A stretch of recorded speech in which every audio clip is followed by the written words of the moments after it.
মনে মনে চিন্তা করছি, এই তো সুযোগ, এই সময়কার এই দিনকারই তো আমি অপেক্ষা করছিলাম।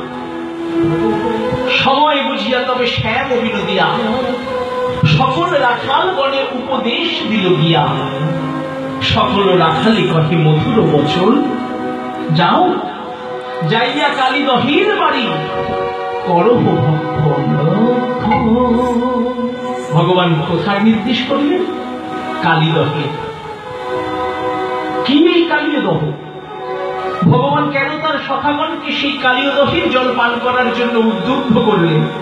আসুন আমরা জেনে নিই কি সেই কালীদহ, কি আছে সেখানে, কি বলছে পদকর্তা।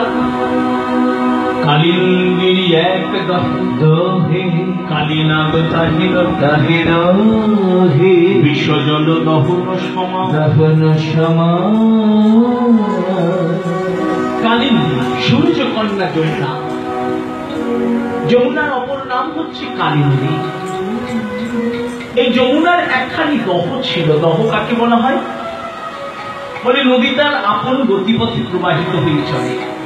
যেতে যেতে নদী তার গতি খাত গতি পথ পরিবর্তন করে, তো পুরনো গতিপথটি পড়ে থাকে। যদি কি পলি ভরাট হয়ে মাঝখানটা গর্ত বা দহের আকার ধারণ করে, সেখানে জল সঞ্চয় হয়ে সেটা দহ বা হ্রদ বলা হয়। তেমনি বৃন্দাবনে যমুনার একখানি দহ, তার নাম হচ্ছে কালীয় দহ।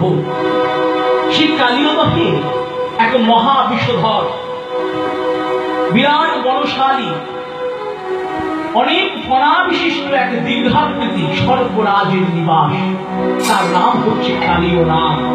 সেই কালীয় নাগের নাম অনুসারে সেই হ্রদটির নাম কালীয় দহ বা কালীয় হ্রদ। তো সেই কালীয় দহে সেই কালীয় নাগ, তার বিষের এমন প্রভাব যে সেই বিষের প্রভাবে কালীয় দহের জল দহন মানে আগুনের মতো উত্তপ্ত টকবক করে ফুটছে।